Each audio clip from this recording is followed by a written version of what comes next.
¿Qué tal, queridos amigos? Sean bienvenidos a una emisión de su programa Sin Mi Chat. Hoy estamos conversando con el psicólogo Gustavo Ramírez. Gustavo, muchísimas gracias por haber venido y aceptado la entrevista.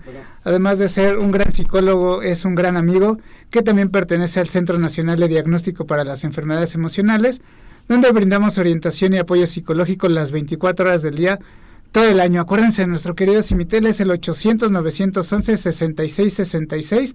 La opción es la número 3.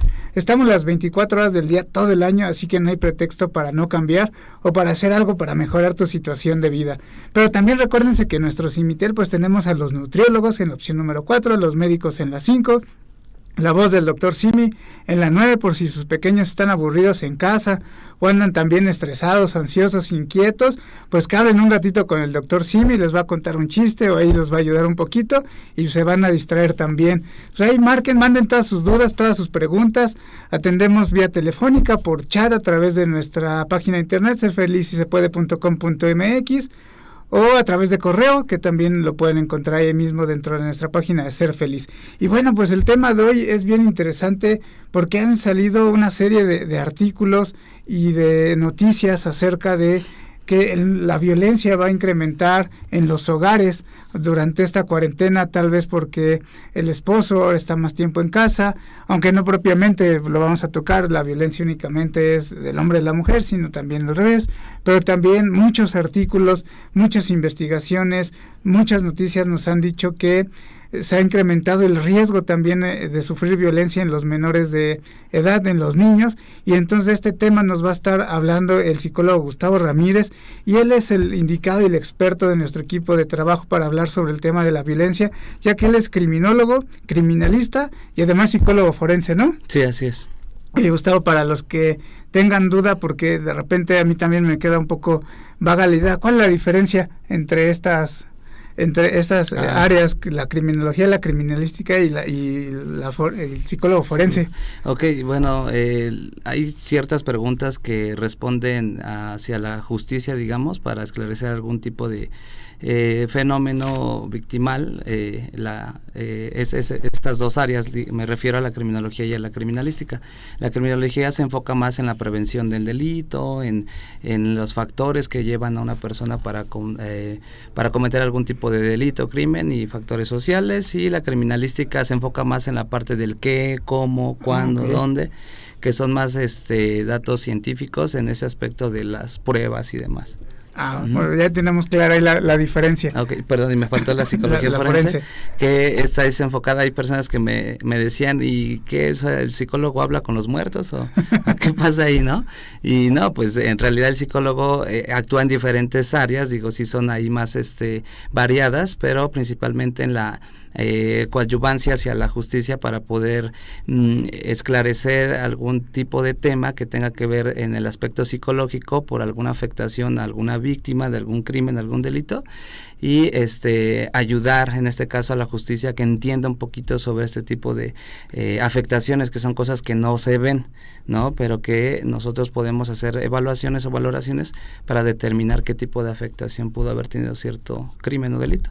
Ok, bueno, pues como se dan cuenta, queridos siminautas, pues por eso es que invitamos al psicólogo Gustavo Ramírez a hablar sobre el tema de la violencia, porque tiene estas tres especialidades, que es la criminología, la criminalística y la psicología forense. Bueno, Gustavo, pues entonces entremos en materia. ¿Por qué es que se está diciendo en redes, en artículos, en las noticias, que durante esta cuarentena puede incrementar la violencia en los hogares? Pues mira, existen dos tipos de crisis en la vida de nosotros como sociedad y nos afectan de manera individual como personas, que unas son, vamos a llamarla así, crisis de vida, crisis de desarrollo, que son naturales, tienen que suceder. Me refiero a estas, por ejemplo, de cuando pasamos de una etapa de desarrollo a otra, de la infancia a la adolescencia, de la adolescencia hacia la adultez y demás. Es un ejemplo de un tipo de crisis que es, digamos, biológica, que que es inherente a la existencia del ser humano.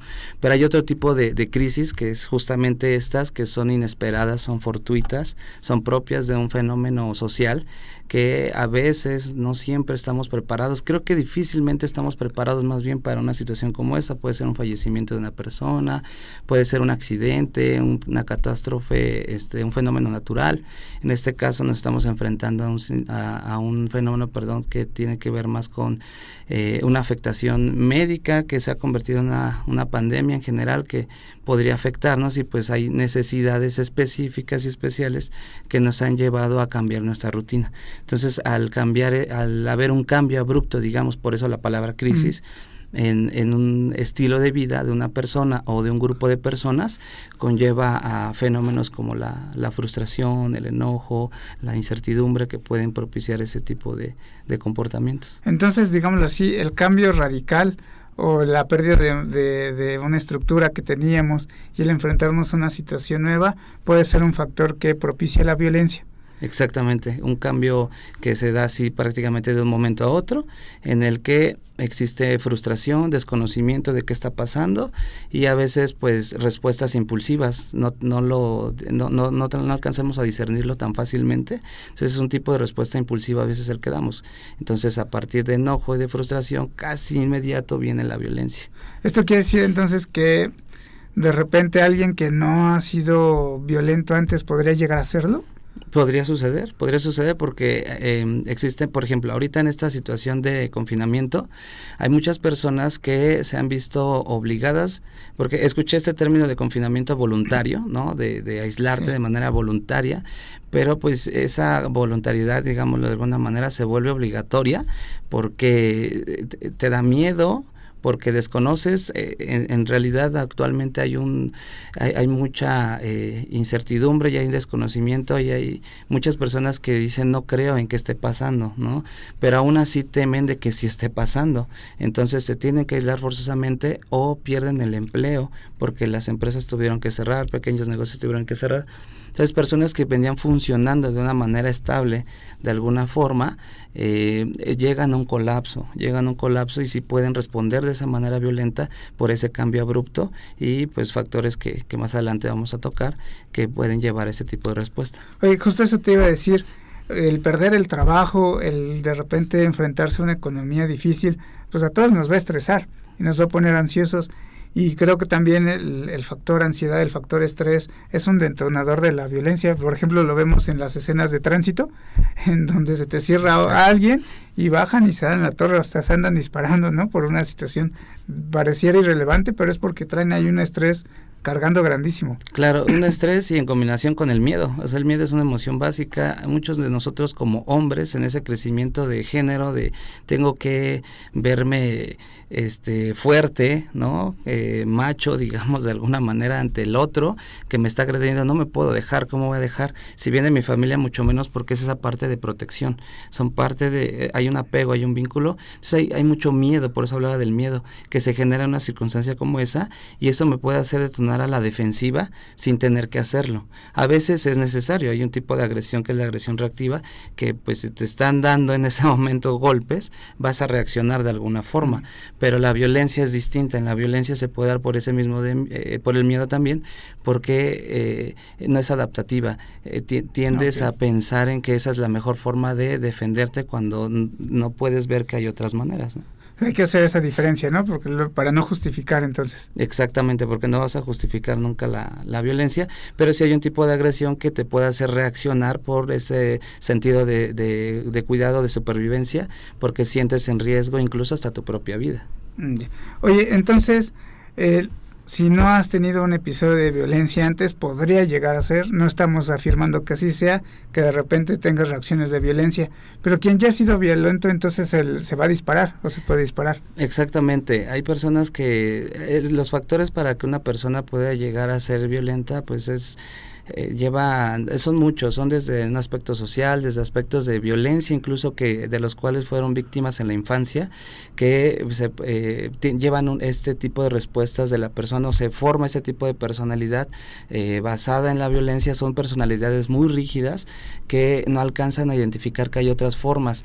De hecho, son personas que dentro de su núcleo familiar tienden a temer esos cambios. ¿Te acuerdas que te hablaba de las crisis?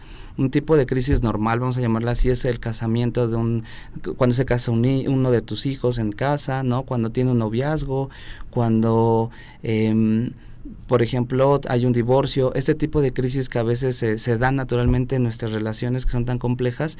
Hay personas que tienen una historial de violencia que se resisten a esos cambios. Son las personas que dicen, no, pues yo no le dejo a mi hijo que tenga novia, que tenga novio, no salen de casa, los vuelven dependientes, y entonces ese tipo de factores pueden conllevar a que una persona se vuelva así de violenta por ese miedo que tienen al cambio.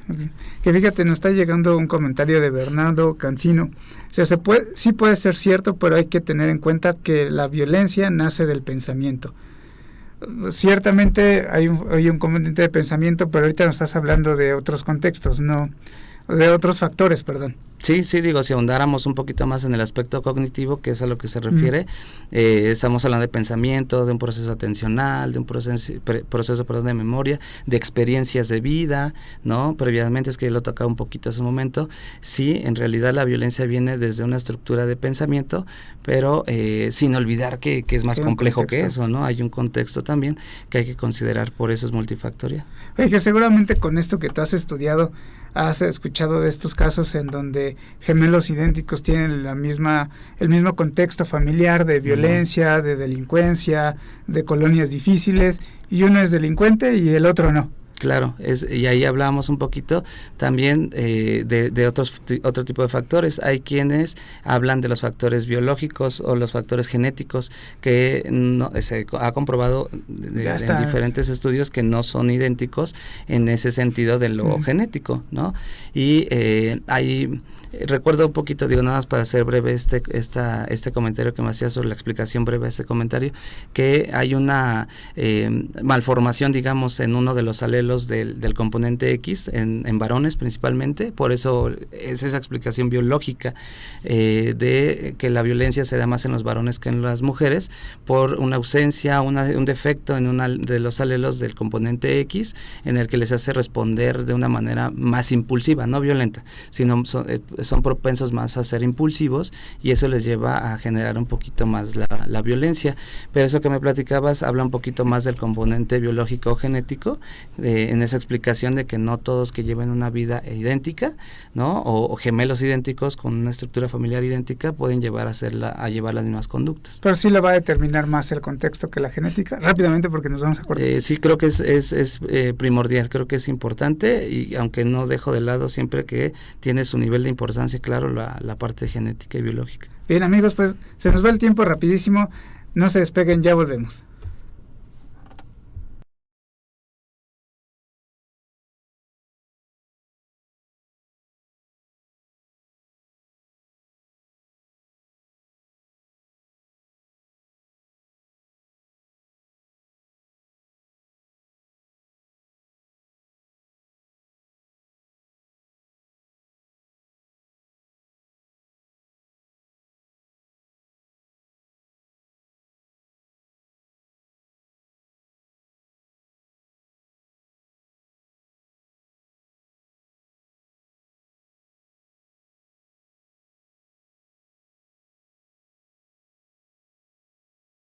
Queridos siminautas, seguimos conversando con el psicólogo Gustavo Ramírez, el psicólogo del Centro Nacional de Diagnóstico para las Enfermedades Emocionales, donde brindamos orientación y apoyo psicológico las 24 horas del día, todo el año. Recuerden mandarnos todas sus preguntas, todas sus dudas. Si acaso no les gustaría que lo abordáramos abiertamente, pues marquen a los Cimitel para que les demos la atención personalizada por chat o por correo electrónico. Aprovechen al especialista de una vez que está por aquí para hacer todas sus preguntas. Bueno, pues mando un saludo a Aide Flores, que nos está viendo. Saludos, Aide, muchas gracias por vernos. A Bernardo, ya leí tu comentario, muchas gracias. Blanquis Pérez, Blanquis, nuestra fan, muchas gracias por vernos. Y bueno, pues ahora aquí está tu pequeñín, que ya ni es tanto, todo un experto. A Evelyn, a Lucy, a Pau, a Miriam, que lo está viendo. Gracias, Miriam. Lucy, saludos, excelente tema. Mariana Lima, que también lo está viendo. Pues saludos a todos nuestros compañeros que nos están acompañando. Y bueno, ahorita hablaba sobre un componente genético, pero pues habrá quien de repente ponga un poquito en tela de juicio este comentario y también pueda decir, bueno, nosotros también somos víctimas de violencia. ¿La violencia solo se da del hombre a la mujer o también se dan casos de donde la violencia es de la mujer hacia el hombre y si en esta cuarentena pues también se va a exponenciar? Claro, me parece que es una pregunta muy importante porque la violencia en sí no tiene género. Se habla de una prevalencia mayor del varón en comparación de las mujeres, eso es cierto.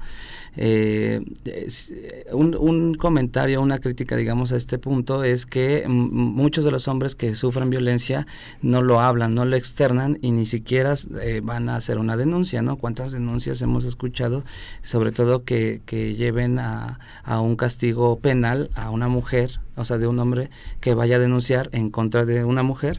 Creo que es nula la experiencia que tenemos en ese sentido. O sea, si bien se invisibiliza también la violencia en este sentido, sí es más prevalente que los varones tengamos ese tipo de comportamientos porque hay mucha carga, mucha responsabilidad que como con esa formación que tenemos de nuestro propio, en este caso ya hablando del género, sobre la parte de ser proveedores, ser quien cuida, ser quien protege, ser quien tiene que ser como el líder de la familia, y entonces para mantener como el control, la homeostasis de ese grupo, somos quienes tenemos que actuar a veces, en teoría, por eso digo, así, para proteger esa estabilidad o esa integridad de la familia, y está como a nuestro cargo el cuidado, protección de la familia, pero si lo vemos a la inversa, ahora sí que si volteamos el calcetín, podemos ver que hacia adentro decimos, bueno, si el varón es quien protege, ¿cómo es que el varón también a veces dentro de la familia es quien agrede, ¿no? Quien violenta, y es que justamente dentro de la familia se da un fenómeno similar, pero como es un ambiente privado, es un ambiente de valores, creencias, rituales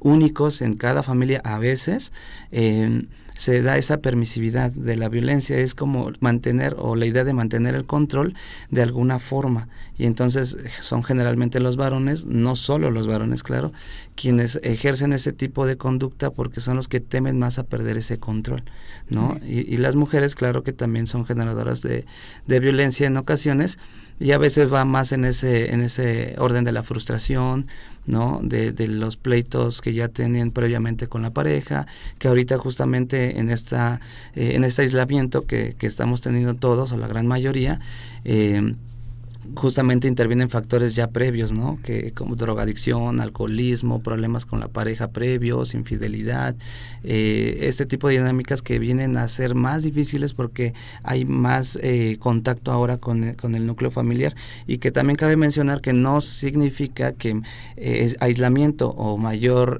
contacto con la familia dentro de casa es mayor propensión a la violencia como tal, como un punto determinista, porque a veces es lo contrario.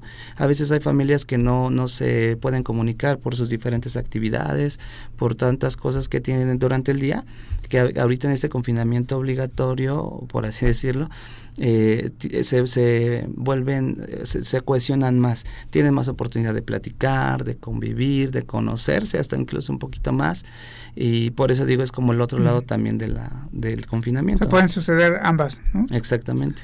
Oye, Gustavo, independientemente a ya meternos estos temas que pueden ser pues controversiales, digámoslo así, independientemente al género, ¿cómo podemos darnos cuenta que estamos siendo generadores de violencia?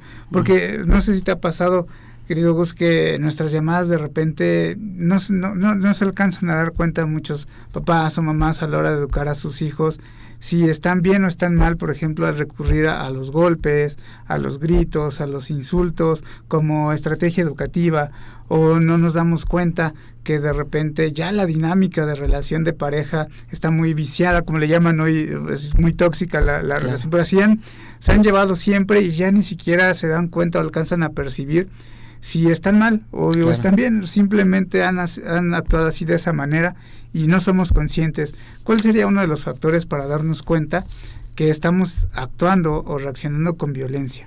Claro, creo que uno, que incluso como hablabas acerca de la asesoría que nosotros brindamos en la línea, que yo mismo he recomendado porque he identificado que se presenta mucho, es esa parte de la persona que llama, porque con esa idea de si llamo me perdonan, o si llamo ya estoy haciendo algo, no me importa lo demás, ¿no? Por tener esa recompensa, no alcanzan a identificarlo. Entonces yo les he mencionado, oye, ¿quién te ha hablado de este problema, no? No, pues en mi trabajo sí me lo han dicho. ¿Quién más? En mi casa, pues mi esposa, ¿no? ¿Y quién más? Mi mamá me lo decía cuando iba en la escuela, no sé. Y es cuando les comento, mira, te puedes dar cuenta que puede ser generador de violencia cuando en diferentes contextos has tenido conflictos por esa misma problemática, ¿no? Le digo, personas que incluso no se pueden conocer entre sí, que pueden llegar a un acuerdo, pues hay que decirle todos que es violento para que se la crea. No, tenemos que ser conscientes de que hay algo que está pasando cuando en diferentes contextos de mi vida o diferentes áreas de mi vida me está causando ese conflicto. Y además creo que otro factor importante es, con algunas estrategias que también nosotros brindamos en la línea, trabajar en esa parte de la empatía, porque cuando una persona ha sido afectada, como te decía hace un momento, va careciendo de esa empatía, va generando desesperanza, entonces van cayendo en ese tipo de dinámicas que les impide ver al otro y les objetivizan, o sea, les ven como un objeto propio de agresión, ¿no? Dice, pues porque te lo merecías, porque me perteneces, ¿no? Y entonces empezamos a justificar todas nuestras acciones por ese tipo de dinámicas. Entonces creo que otro factor importante es empatizar con el otro, como se dice coloquialmente, ponerte en los zapatos del otro para saber o identificar cómo se puede sentir por lo que tú estás haciendo, ¿no? Esa sería una manera de empezar a darse cuenta de que son generadores de violencia, que estamos siendo generadores de violencia, que generalmente cuando nos llaman, no estés de acuerdo, Gustavo, es porque ya no les está funcionando, ¿no? Exacto. Y tal vez ese sea otro indicador, cuando te esté dejando de funcionar lo que estás haciendo, porque es cuando a lo mejor ya se te salió de control tu niño, porque a lo mejor de chiquito pues lo controlabas más con el miedo o con el autoritarismo, pero ahora ya te responde, ya es rebelde, ya no te hace caso, o de repente ya tu pareja ya se fastidió, ya se hartó, ya no quiere estar contigo, ya te planteó la idea de la separación, y es cuando te das cuenta que ese recurso ya no te está alcanzando.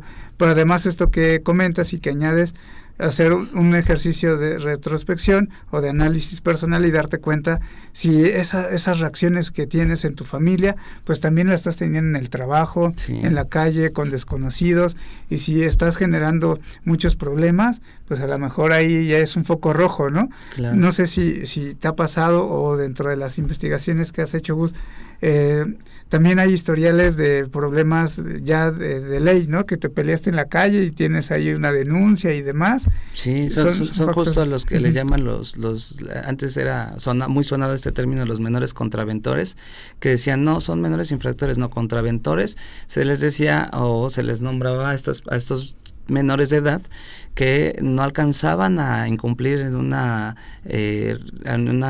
regla legal, digamos, pero que sí golpeaban a la mamá, que sí faltaban de la escuela, ¿no? Y decían, bueno, un programa para menores contraventores porque son como proclives, ¿no? O propensos a cometer un delito, un crimen, mejor vamos a trabajar con ellos desde ahora, ¿no? Que hablaban de la prevención. Oye, hablando de eso, bueno, ya me di cuenta, creo que sí me estoy extralimitando en las formas en que tengo de reaccionar. Que cabrá mencionar que ser violento no solamente es pegar, no solamente es pegarle a la pareja o a los hijos. Existen otras formas de ejercer violencia, ¿no? Claro, de hecho la OMS, la Organización Mundial de la Salud, habla justamente de dos tipos de diferencia, dependiendo, mira, la OMS habla así, pero hay varios autores que los van como siendo más especificaciones, ¿no? O haciendo, más especificaciones de la problemática, pero sí, la OMS hablaba sobre tipo de violencia activa y pasiva, y hablaba de la activa en la cuestión de violencia física, ¿no? Psicológica, que por acciones propiamente, y hablaba de la pasiva, o habla de la pasiva en las omisiones, porque incluso pues en juicios civiles llegan muchas personas por violencia, penales por violencia familiar, y se convierten en civiles cuando están involucrados los menores, los niños y demás, pero que a veces argumentan al juez que no me pega, no me violenta, pero no lleva sustento a la casa, o no me deja salir a mí para ir a buscar el sustento. A los niños pues no les compra lo necesario, ¿no? Los tengo sucios porque incluso los deja encerrados. A veces es por omisiones que se da ese tipo de violencia, omisiones en el cuidado, que es la llamada violencia por omisión o por negligencia. ¿Qué es lo que decimos? Porque habrá quien pueda decir, bueno, es que yo no soy violento porque no pego, ¿no? Pero a lo mejor estamos cayendo en ese otro tipo de conductas que nos hacen ser violentos. Entonces, pues por ahí ténganlo en cuenta. Bueno, entonces, decía Gus, ya me di cuenta que sí estoy siendo violento o violenta, ya me di cuenta de que sí, o como que me cuesta trabajo reconocerlo, pero puede ser que sí. Abordémoslo, qué hacer cuando ya estoy siendo violento y qué hacer para prevenirlo. Ahorita estamos hablando de que ya me di cuenta que lo estoy siendo. ¿Cómo podemos empezar a erradicar estas formas de respuesta ante una crisis o ante algo que nos rebasa, ante algo que no podemos controlar, como ahorita es la cuarentena, para no reaccionar de esta manera tan violenta? Creo que, para focalizar un poquito más esta respuesta a la cuestión del confinamiento en el que estamos ahorita involucrados, es importante que mantengamos rutinas lo más parecidas posibles a lo que podíamos llevar en casa. Hay quienes me he dado cuenta que están durmiendo o se permiten dormir más de lo necesario, ¿no? O más de lo habitual más bien, que dicen, bueno, pues no voy a ir a trabajar, hoy no tengo nada que hacer, me despierto más tarde. La recomendación es que justamente no alteren ese ciclo del sueño, porque existe justamente esa alteración me vuelvo más irritable, me frustro más fácil. Otro factor que no es considerado y que realmente sí tiene un impacto a nivel psicológico y emocional es justamente la parte del cómo me visto. Hay personas que se quedan con la pijama todo el día, ¿no? O gente que se queda con ropa deportiva porque dice no voy a salir, pues me quedo cómodo. Y de cierta manera está bien, un día, 2.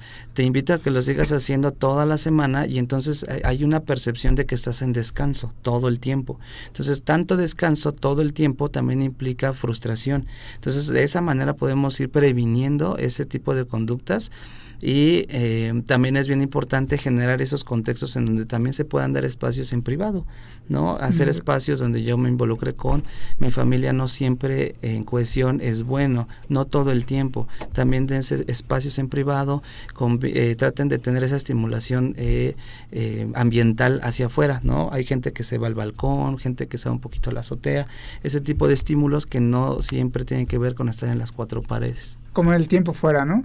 Y ahorita nos hablas un poquito sobre quién ya detrás había tenido estas conductas de violencia, qué podría hacer, ¿no? Para erradicarlas. Y bueno, amigos, nos siguen llegando sus preguntas, pero mándenos más para que las responda el especialista. No se despeguen, ya volvemos.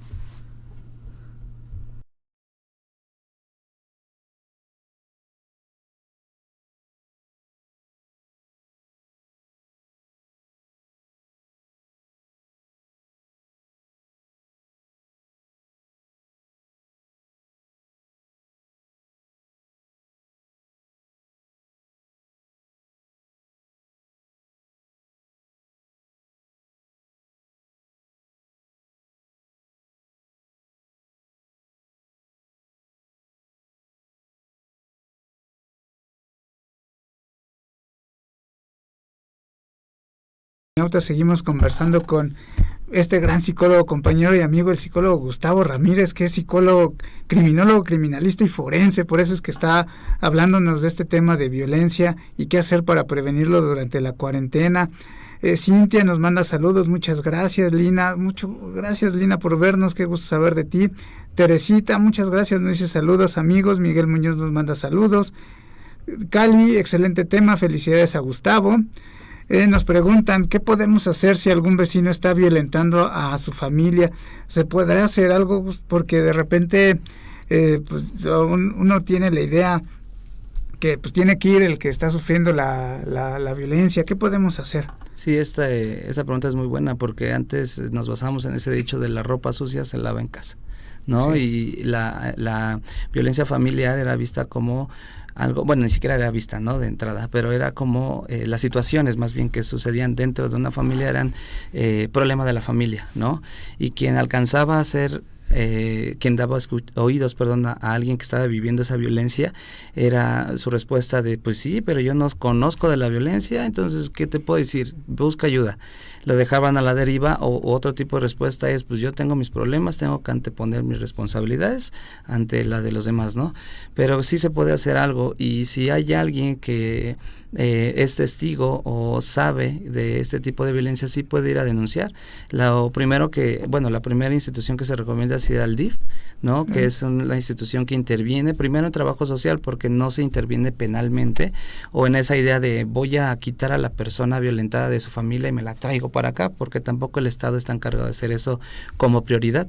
Como prioridad es el mantenimiento de la familia, para trabajar dentro de la familia y darles un mejor futuro, ¿no? Entonces se puede denunciar, y no es que sea malo, es que le dan la oportunidad a la familia de poder ser ayudada si no ha buscado esa ayuda. Entonces sí se puede hacer una denuncia anónima ante el DIF, y si eres familiar, si tienes un vínculo, una conexión familiar, puedes ir directamente incluso hasta el Ministerio Público o civil para pedir si tú eres directamente quien está como la guardia, custodia de menores de edad, también puedes ir en juzgados civiles para pedir un juicio de tutela. Entonces sí se puede. Sí, oye, por acá nos preguntan, discutí con mi pareja y no me di cuenta que mis hijos están escuchando. ¿Cómo les explico?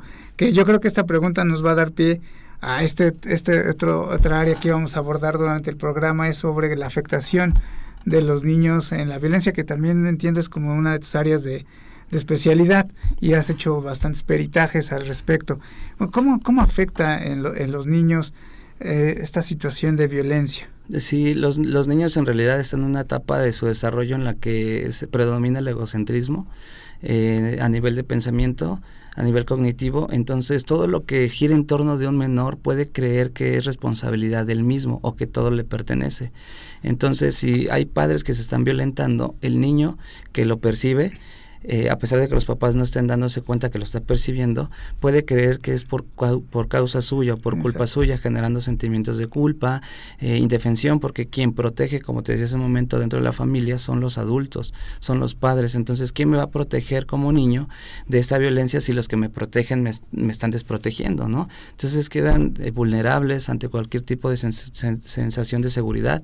Entonces, sí, en esa pregunta que hacían me di cuenta que mi hija me vio peleando, ¿cómo puedo acercarme? Hablar de la violencia o de las diferencias que tienen los padres con los hijos es hablarlas a un nivel adecuado o dependiendo de la etapa de su desarrollo. Hay cuentos que hablan sobre la violencia de una manera sutil o ad hoc a su etapa de desarrollo, que les empieza a instruir sobre la temática de la violencia y que no es culpa suya, y les invita a los niños a hablar sobre la violencia, sobre sus emociones. Por eso incluso los programas de la SEP ya modificaron desde el preescolar, el ciclo escolar que está por terminar justamente, para hacerlo más un poquito como más psicoeducativo, en esa parte de que los niños identifiquen sus emociones, cuando se pueden sentir felices, tristes, enojados, justo por este tipo de situaciones. Importantísimo, ¿no? Trabajar con las emociones de los niños. Oye, Gustavo, y esto depende, la afectación a los niños depende de la edad, por ejemplo, ¿es lo mismo, la misma afectación en un niño pequeño de 5 años que ya en un adolescente? No, sí se afectan de manera distinta. Podemos enfrentar a un adolescente que ha vivido violencia desde su infancia y que en la adolescencia a lo mejor hagamos una evaluación y veamos cómo está afectado, o bien un adolescente que de entrada está viviendo apenas ese tipo de violencia en esa etapa, ya en la adolescencia propiamente, o como preguntabas, un niño que la está viviendo en ese momento, no en su etapa en la infancia. Entonces son diferentes, porque un niño, como te decía, tiene en ese núcleo familiar a sus protectores principales, a los que le brindan seguridad, protección, quien les da un sentido de pertenencia, quienes empiezan a compartir creencias, ¿no? Cultura y demás, y ellos están completamente vulnerables, les vamos a ponerlo así para que me explique mejor. El adolescente tiende a tener un pensamiento ya más concreto, más abstracto. Ellos ya alcanzan a ver o a identificar posibles soluciones, posibles alternativas que están incluso fuera de la familia, alcanzan a ver un panorama más amplio, que de hecho ahí viene un poquito el conflicto con los adolescentes, porque pueden haber fugas de casa, embarazos no deseados, este tipo de problemas que son un poco más graves, vamos a llamarle así, por la problemática futuro que conlleva esto. Entonces hay que ser conscientes de la violencia que se puede generar en casa, porque si nos interesan nuestros niños, si nos interesan nuestros adolescentes, debemos identificar que podemos tratar de reparar, pero nunca se sanan este tipo de lesiones a nivel psicoemocional de los niños, ¿no? Y como lo decías, esta visión a futuro de los adolescentes, pues ni es tan a futuro, porque ciertamente tienen conductas de mucho riesgo, como el embarazo adolescente, consumo de alguna sustancia tóxica, claro, y conductas de riesgo y demás. Entonces hay que tener en cuenta que esto va a repercutir muchísimo más adelante en la vida de nuestros hijos y adolescentes. Oye, Gustavo, se me olvidó preguntarte esta pregunta que estaba pendiente, valga la redundancia. Yo ya identifiqué que estoy teniendo conductas de violencia, pero incluso antes de la cuarentena, pues yo ya estaba siendo violento o violenta. ¿Cómo lo puedo trabajar? Ok, creo que hay una parte muy importante por la que se tiene que comenzar, y es la comunicación entre los miembros de la familia. Porque a veces los niños actúan como chivo expiatorio, ¿no? De los padres, a veces son quienes escuchan las problemáticas. No es que esté mal, pero vamos a identificar en qué etapa de desarrollo vamos a platicar y qué les voy a platicar a mis niños o a mis hijos en la adolescencia propiamente, porque a los niños pequeñitos pues les puedes afectar un poquito más si les involucras en ese problema. Es que mira, tu mamá, es que tu papá, ahí sí, no hay que contarles el chisme, ¿no? Ahí no se cuenta ese chisme, como bien dices. Pero creo que si estás teniendo problemas de violencia previamente, vas a un contexto en el que probablemente te vas a sentir estresado, frustrado, es donde te decía que tal vez tenemos que buscar una dinámica en donde, como un acuerdo con los integrantes, porque no precisamente me puedo enfocar en la familia tradicional, ¿no? Papá, mamá, sino a lo mejor es un papá soltero que tiene la tutela de sus hijos y está en convivencia con sus papás ya adultos mayores o algo así. O sea, dependiendo de la dinámica, hay que llegar a acuerdos con los adultos para propiciar mejores ambientes. Es que ordenar tiempos exactos. Yo cierto tiempo voy a querer estar en la televisión, ser flexibles en ese sentido, ¿no? De ser permisivo también con otras personas, pues en este caso por sus derechos. Todos tenemos derechos de involucrarnos en diversas dinámicas en la familia, y creo que esa es una forma de lograrlo, ¿no? Llegar a acuerdos que es importante, y la comunicación que tienes con los miembros de la familia. Bueno, entonces eso es ya cuando tenía previamente conductas de violencia, pero pues a lo mejor no, pero sí me estoy estresando, sí ya estoy fastidiado, la verdad es que sí me estoy preocupando por la cuestión económica, por el encierro, por lo demás, y me estoy dando cuenta que estoy siendo muy irritable más de lo que era. Uh-huh. Estoy gritándole a mis hijos cuando antes no lo hacía, estoy muy fastidiado y ya me peleé con mi pareja y antes no lo hacía. ¿Cómo puedo prevenir? ¿Cómo puedo evitar que sigan creciendo estas conductas? Claro, me parece importante hacer una introspección para primero identificar, como ya hablamos, de que existe esa frustración o ese enojo que me empiezo a sentir así. Hablar con los expertos. Es importante también tomar esta conciencia de necesito ayuda, necesito apoyo, contención psicológica como nuestra línea, otras áreas que también están brindando este tipo de apoyo y contención son importantes para justamente prevenir una conducta violenta. Entonces date la oportunidad de llamarnos, acuérdate, es el 800-911-6666, la opción es la número 3, aprovechen, estamos las 24 horas del día, todo el año, y a diferencia a lo mejor de otras líneas, les damos el seguimiento, el tiempo que sea necesario. Pues se nos va el tiempo rapidísimo, queridos, ya volvemos, no se despeguen.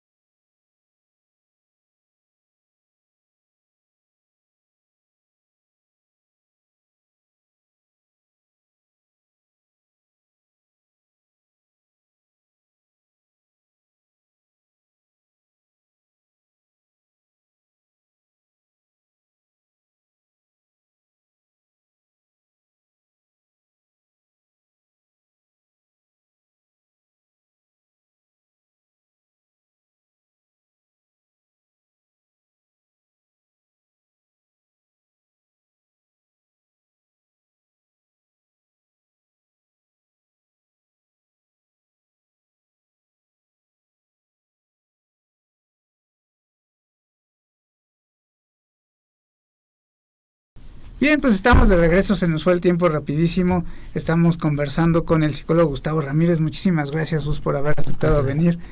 Y bueno, pues vamos a las preguntas del público, que ahora sí son vastas. Pau, un saludo, Pau, gracias por estarnos viendo. Muchas mujeres que están en reclusiones por homicidio hacia la pareja, que de primer momento él ejercía violencia e infortunadamente ellas no contaron con redes de apoyo, ni familiares ni legales. ¿Podrías...? Sí, digo, en realidad ese fenómeno pasa, la ley a veces está cegada en ese sentido porque no alcanza a ser capaz desde el aparato de justicia de prevenir ese tipo de conductas, pero cuando sucede la conducta, lastimosamente tienen en su ordenamiento legal que es castigado, o sea, resulta que es mayormente castigado. No lo cuestiono, digo, un asesinato al final, como dijimos, no lo vamos a poder justificar por nada, pero creo que el aparato de justicia sí tiene que ser más duro, más rígido y poner más atención tanto en la prevención como en el castigo de los primeros eventos que haya tenido estas mujeres principalmente, ¿no? Creo que incluso hasta hay denuncias previas, ¿no? Que nos hicieron. Exacto. Nos pregunta Adriana, un familiar tiene mucho miedo porque se ha escuchado mucho sobre los robos a casa habitación.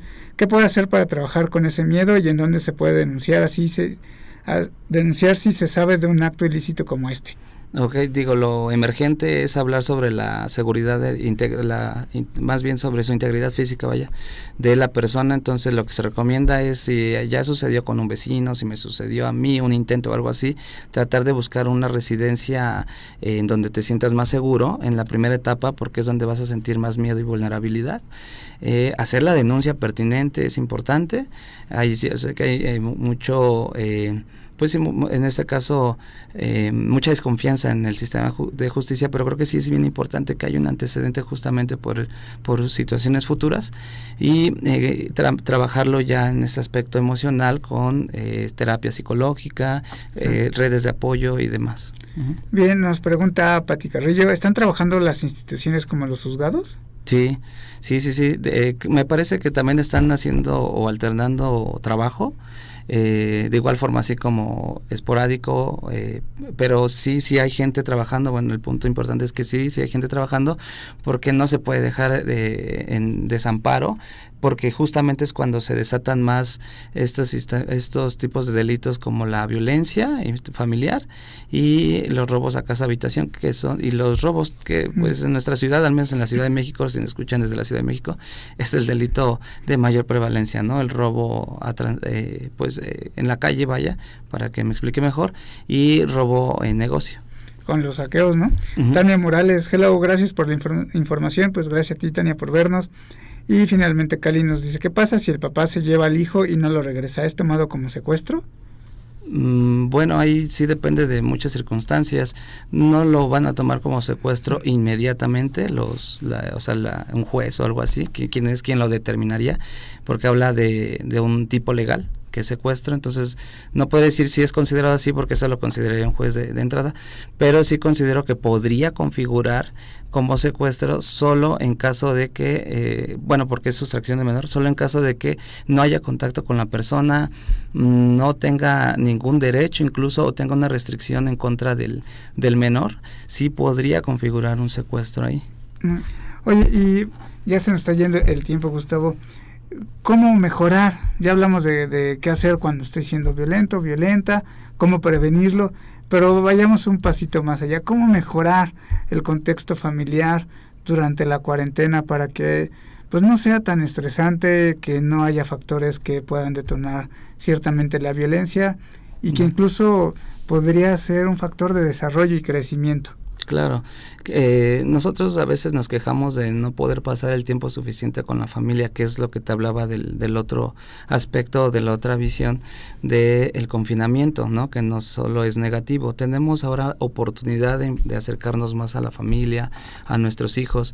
En ese punto importante, involucrarnos más con nuestros hijos, escucharlos. No me tengo que meter todo el tiempo en la televisión, en las redes o cosas así. Estoy con mis hijos en un espacio en corto en donde puedo yo platicar sobre temas de su interés, el juego, dinámicas familiares incluso. Hay una dinámica que una vez a la que me involucré con un primo, que le mando saludos, Raúl. Una vez fuimos a a pasear a un parque de diversiones, y su familia me dio la oportunidad de integrarme, y tenían una dinámica muy padre en la que no podías decir sí a cualquier en la conversación que estábamos teniendo, ¿no? Y quien te decía sí, el que tuviera 5 o algo así iba perdiendo, ¿no? Era como cosas así. Son, si tú quieres, pequeñas dinámicas que tú dices, ¿no? Qué tonto, cosas así, pero si las vas practicando te das cuenta que es bien divertido, puedes pasar mucho tiempo así, y son pequeñas cosas que te van ayudando a prevenir como esa frustración, eso tedioso del día a día. Los cuentos con los niños, que son varias de las opciones que tenemos a nuestro alcance ahora. Sí, hay que ser creativos, ¿no? Oye, nos llegó otra pregunta de, no sé cómo pronunciarlo, el Fega Flores. Saludos. ¿Qué medidas se deben de tomar para evitar la violencia entre los hijos y sus padres ante la cuarentena? Supongo, no sé si se refiere entre los hermanos, ¿no? Que siempre están peleando, o no sé, pero... Ok, sí, debemos de ser buenos negociadores con los hijos, ser buenos mediadores, perdón, con los hijos, porque ambos tienen perspectivas de la problemática, ¿no? Dependiendo de su edad, pero ambos están peleando por algo, entonces hay que escuchar a ambos hay que ponérselos incluso hasta por escrito a veces en una mesa. Tú me estás platicando esto, tú me estás platicando esto, entonces, ¿qué de esto tú consideras que tú le podrías dar a él, ¿no? Que es la demanda, digamos, de uno con el otro. Es como llegar a un acuerdo, pero nosotros como adultos ser mediadores. Si se refiere a los hijos en contra de los papás, pues justamente hablamos ya de un tema más grande que habla de los límites propiamente en casa, desde que se es pequeño hasta que pues ellos incluso propiamente salen de casa, ¿no? Pero en otra oportunidad creo que sí podríamos hablar y tocar de ese tema, me parece bien importante. Blanquis Pérez, ¿cómo puedo distraer a mis nietos en esta cuarentena? Hablábamos justamente del juego, cuentos, ¿no?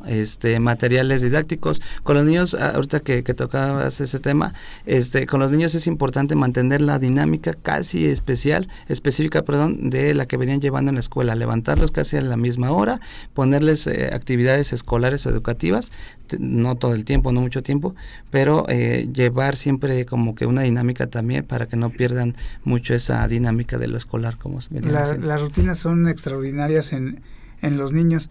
Gustavo, Paquito nos dice que nos quedan 2 minutos.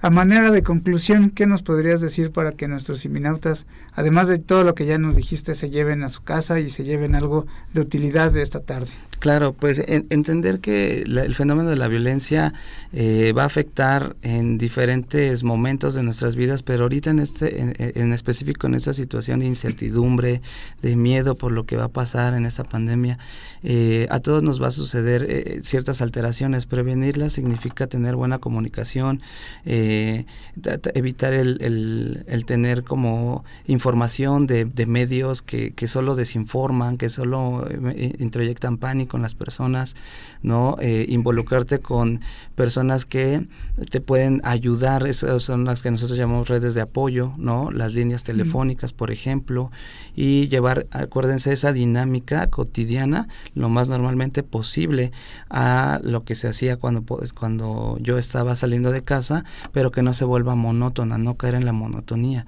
tratar de hacer actividades diferentes en el día con día que me puedan ayudar a romper esa monotonía que me puede generar esa frustración. Bien, y por finalmente nos dice el Fega Flores, muy interesantes sus sugerencias sobre las dinámicas a realizar. Bueno, las sugerencias del psicólogo Gustavo, que es el especialista. Y bueno, pues se nos fue el tiempo rapidísimo, estimados amigos. Muchísimas gracias por habernos acompañado. El siguiente martes, también es martes de Simichat, va a estar la psicóloga Paulina, va a estar hablando, si no me equivoco, de farmacovigilancia, pero no sabemos si realmente es el tema, porque con todos estos cambios no sabemos, pero de que va a estar Pau, así que acompáñenla el siguiente martes en punto de las 6. Dulce Rocío, saludos, gracias Dulce Rocío por estarnos viendo, y pues muchas gracias, como siempre lo he dicho, siempre lo voy a decir antes de despedirme, si hay algo que nunca regresa es el tiempo.